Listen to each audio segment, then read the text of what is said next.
Primitive வார் 1968ல நடந்த Vietnam போர்ல US army மலை பிரதேசத்துல இருக்கிற காட்டுக்குள்ள தொலைஞ்சு போன ஆர்மி சோல்ஜர்ஸை ரெஸ்கியூ பண்றதுக்கு ஒரு டீம் அனுப்புறாங்க. அங்க போன டீம் டைனோசர்ஸ் கிட்ட மாட்டினா என்ன ஆகும் அப்படிங்கிற பேஸ் பிளாட்ல ஆரம்பிக்கிற கதை தான் இந்த பிரிமிட்டிவ் வார். பிரிமிட்டிவ் வார் மூவி ரிவ்யூக்கு போறதுக்கு முன்னாடி எப்பவும் போல ஹலோ ஹாய் ஃப்ரெண்ட்ஸ், நான் தான் உங்க ஜெயராமகிருஷ்ணன் பேசுறேன். குட்டி மெசேஜ். ஒரு ஆர்குமெண்ட்ல உங்களுக்கு ஆப்போசிட்ல இருக்கிறவங்க தப்பாதான் பேசுறாங்கன்னு உங்களுக்கு ஃபீல் ஆனாலும் அவங்க பேசுறத கடைசி வரைக்கும் கேட்டுக்கிட்டு அவங்களோட பாயிண்ட் ஆஃப் வியூ என்ன, அவங்களுக்கு என்ன புரிதல் இருக்குன்னு நீங்க அப்சர்வ் பண்ணிட்டு அதுக்கப்புறம் உங்களோட பாயிண்ட் ஆஃப் வியூ என்ன அப்படின்னு அவங்க பேசி முடிச்சதுக்கு அப்புறம் அந்த ஆர்குமெண்ட்டை ரொம்ப கன்ஸ்ட்ரக்டிவா எடுத்துட்டு போனீங்கன்னா அது உங்களுக்குமே உங்களோட இன்னொரு சைட் ஆஃப் பெர்ஸ்பெக்டிவுமே தெரிய வரக்கு வாய்ப்புகள் இருக்கு. ஸோ உங்களை பத்தின கிளாரிட்டி இன்னுமே கொஞ்சம் டீட்டெயில்டா உங்களுக்கு தெரிய வரக்கு வாய்ப்புகள் இருக்கு. பிரிமிட்டிவ் வார் இந்த படத்தை பொறுத்த வரைக்கும் இது வந்து கோயம்புத்தூர்ல பெருசா எந்த தேட்டர்லயும் ரிலீஸ் பண்ணல. ஏன்னா இது வந்து ஒரு ஆஸ்திரேலியன் படம், டைரக்டரும் ஆஸ்திரேலியா, படத்தில் நடிச்சவங்க முக்காவாசி ஆர்டிஸ்டும் ஆஸ்திரேலியா. ஸோ அதனால இந்த படம் இங்க வந்து கோயம்புத்தூர்ல ரிலீஸ் பண்ணல. ஸோ ஓடிடில வந்ததுக்கு அப்புறம் தான் இதை என்னால பார்க்க முடிஞ்சு. அதனாலதான் ரிவ்யூமே லேட்டா இருக்கு.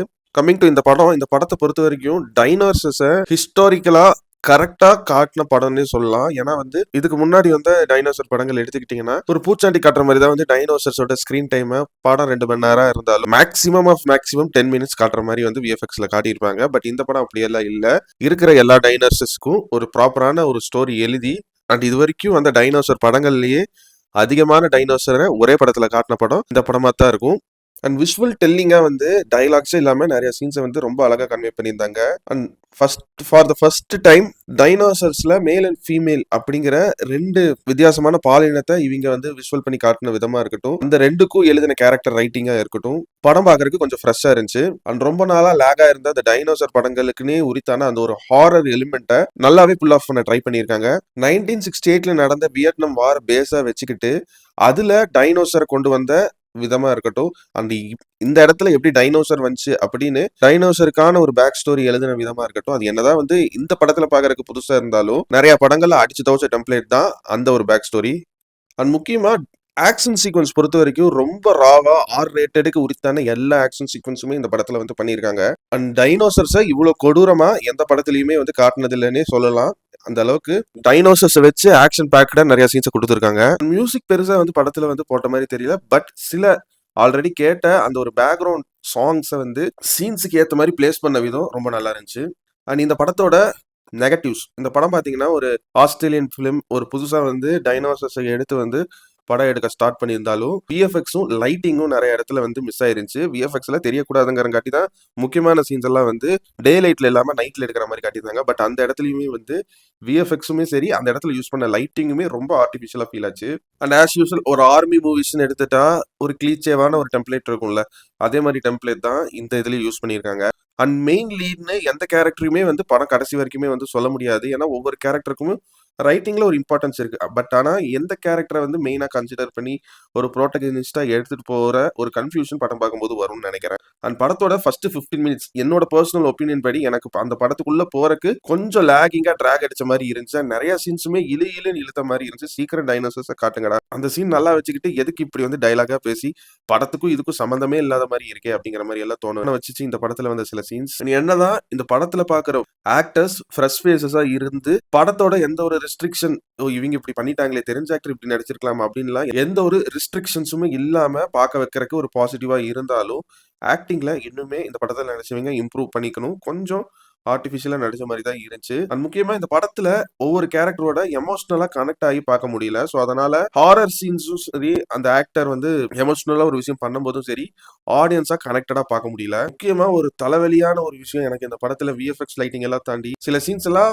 ரொம்ப ராவா ஆக்ஷனா இருக்கணும்னு காட்டுறங்காட்டி கேமராவை ஷேக் பண்ணி camera shake movements, POV shots அப்படின்னு ஒன்னு இருக்கு, அதை வந்து தப்பா யூஸ் பண்ண மாதிரி வந்து இந்த படத்துல தெரிஞ்சு. முக்கியமா அதுக்குமே வந்து ஆல்ரெடி விஎஃப்எக்ஸ் பார்த்தா ஆர்டிபிஷியலா இருக்கு, அதுலயுமே ஒரு கேமரா ஷேக்கு ஒரு ஜூம் எஃபெக்ட் எல்லாம் வச்சு கொஞ்சம் அந்த சீன் எல்லாம் பார்க்கும்போது அப்படின்ட்டு இருந்துச்சு. அண்ட் முக்கியமா கலர் கிரேடிங்கை வந்து இந்த படத்தோட மூட வந்து ஸ்பாயில் பண்றதுக்குனே ஒரு கலர் கிரேடிங் பண்ண மாதிரி இருந்துச்சு. அண்ட் ஒரு லோ குவாலிட்டி ஒரு யூடியூப் வீடியோ விட ஒரு மோசமான ஒரு வீடியோவை பாக்குற மாதிரி ஒரு ஃபீல் வந்து அது கொடுத்துருச்சு. இவ்வளோ நெகட்டிவ்ஸ் இந்த படத்துல இருந்தாலும், ஒரு ஆக்ஷன் மூவி லவ்வரா இருந்தா, அதுவும் குறிப்பா டைனோசர்ஸ வந்து எனக்கு வின்டேஜ்ல பார்த்த டைனோசர் படம் மாரி வந்து இருக்கணும் அப்படின்னு நெனச்சுட்டு இருந்தீங்கன்னா, உங்களுக்கான படம் தான் இந்த படம். குறிப்பா ஆக்ஷன் சீக்வென்ஸ்ல டைனோசர்ஸுக்கு வச்ச அந்த ஒரு கன்டினியூட்டிய கரெக்ட்டா கடைசி கிளைமாக்ஸ் வரைக்கும் மெயின்டெயின் பண்ணியிருந்தாங்க. மெயின்லி டைனோசர்ஸ் வர எல்லா சீன்ஸுமே ரொம்ப என்கேஜிங்கா எந்த அளவுக்கு அவங்களுக்கு குடுத்த பட்ஜெட்ல காட்ட முடியுமோ, அதுக்கான ஒரு பெஸ்ட் ஒர்க்க தந்திருக்காங்க. எக்ஸாம்பிளுக்கு சொல்லணும்னா, இப்ப ரீசென்ட்டா வந்து ஜப்பான்ல காட்ஜில்லா மைனஸ்ன்னு ஒரு போடு போட்டு ஆஸ்கரே அடிச்சுச்சு. அந்த அளவுக்கு ஸ்டோரியில டீட்டெயிலிங் தர முடியலைனாலும், டைனோசர்ஸ வச்சு ஆக்ஷன் சீக்வென்ஸ நல்லாவே புல் ஆஃப் பண்ணியிருக்காங்க. அண்ட் இது வந்து பார்த்தீங்கன்னா, இது ஆல்ரெடி டைனோசர்ஸ பத்தி தெரிஞ்ச கதை தான். பட் ஆனா, இது வந்து பிரிமிட்டிவ் வார் அப்படிங்கிற ஈத்தன் பீட்டஸ் அப்படிங்கிற ஆத்தர் 2017ல பப்ளிஷ் பண்ண நாவல பேஸ் பண்ணி எடுத்த கதை. அவரோட பாயிண்ட் ஆஃப் வியூல இருந்து. அதனால சில இடங்கள் நம்ம படம் பார்க்கறதுக்கு புதுசா ஒரு எக்ஸ்பீரியன்ஸ் கிடைச்ச மாரி ஒரு ஃபீல் குடுக்கும்.